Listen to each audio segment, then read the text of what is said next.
નમસ્કાર, આપ જોઈ રહ્યા છો વીટીવી ન્યૂઝ. હું છું આપની સાથે વત્સલ. બુલેટિનની શરૂઆત કરીએ બ્રેકિંગ ન્યૂઝથી. મનરેગા કૌભાંડમાં દીકરાઓની ધરપકડ પછી આખરે મંત્રી બચુ ખાબડે મૌન તોડ્યું.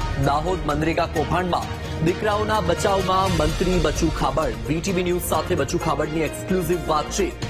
મંત્રી બચુ ખાબડે કોંગ્રેસને આડે હાથ લીધા.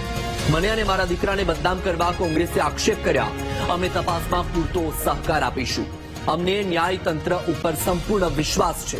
કિરણ ખાબડ અને બળવંત ખાબડની મનરેગા કૌભાંડમાં ધરપકડ થઈ છે. અત્યારે દાહોદ જિલ્લાની અંદર જે નરેગા માટેની વાત ચાલે છે અને કોંગ્રેસ અમારા પર આક્ષેપો કરી રહી છે કે બચુભાઈના પુત્રો એજન્સીઓના માધ્યમથી ભ્રષ્ટાચાર કર્યો છે. સત્ય બાબત હવે બહાર આવશે, એની તપાસ એના પર એફઆર પણ થઈ છે. મારા છોકરાઓ પર આક્ષેપ થયો છે, એમને હાજર પણ સામેથી કરી દીધા છે.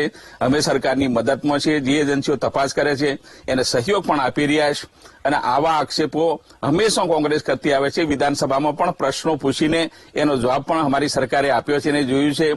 2018ની અંદર પણ હું જયારે ચૂંટાયો બીજી ત્રીજી વાર, ત્યારે પણ મારા પર આક્ષેપ કર્યો હતા અને પીએલએ હાઈકોર્ટમાં દાખલ કરી હતી અને ફરીવાર પણ બેનને પીએલ સરકારે હાઈકોર્ટે એને રદ કરેલી છે કે આ વાતમાં કઈ તથ્ય નથી. આ કોંગ્રેસ જૂઠી છે, વાતો કરે છે અને એમની પાસે કોઈ બીજું ઓપ્શન નથી જે બીજી કઈ વાત કરી શકે વિકાસની. અમે વિકાસ દાહોદમાં કરીએ છીએ. 25 વર્ષથી રાજનીતિના ક્ષેત્રમાં રહીને હું કામ કરી રહ્યો છું અને સરકારમાં પણ 3 ટાઈમથી હું સરકારના મંત્રી તરીકે રહ્યો છું અને 3 વર્ષથી ગુજરાત સરકારના પંચાયત મંત્રી તરીકે કામ કરીશ.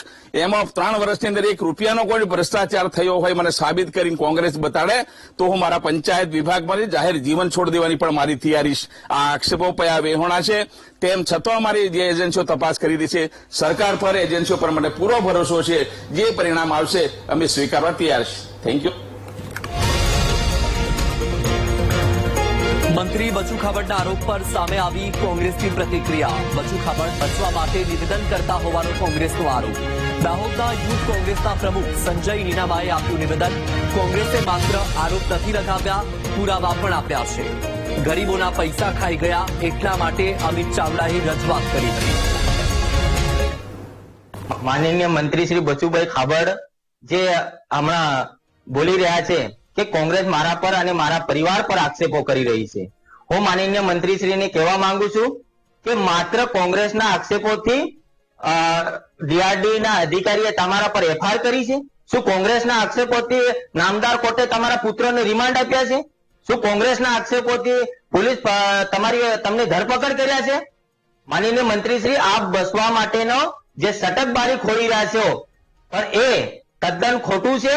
કોંગ્રેસ પાર્ટી માત્ર આક્ષેપ નહીં પણ જે રિપોર્ટો આપ્યા છે એ તદ્દન સાચા છે અને જે ગરીબોના રૂપિયા આપને જે સાવ કર્યા છે એ રજૂઆત કોંગ્રેસ પાર્ટીએ જ્યારે માનનીય વિરોધ પક્ષના નેતા માનનીય અમિતભાઈ ચાવડાએ જે સરકારમાં રજૂઆત કરી અને જે ગરીબોના પૈસા જે તમે ખોટી રીતે એજન્સીઓમાં ખાઈ ગયા છો એ પૈસા એ સાચું છે. એના માટે તમારે જેલ જવું પડે છે અને આવનાર સમયમાં આ માત્ર ધાનપુર અને બારિયામાં 71 કરોડનું નહીં પણ આપની વિધાનસભામાં 100 કરોડથી ઉપરનો ભ્રષ્ટાચાર છે.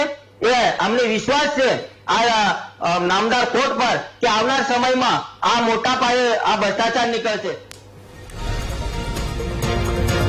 દાહોદમાં મનરેગા કૌભાંડમાં મંત્રી બચુ ખાબડનો બીજો દીકરો પણ રિમાન્ડ પર. મંત્રી બચુ ખાબડના દીકરા કિરણ ખાબડના 4 દિવસના રિમાન્ડ મંજૂર થયા છે. જી હા, દિલીપ ચૌહાણ, ભાવેશ રાઠોડ અને રસિક રાઠવા પણ 4 દિવસના રિમાન્ડ પર.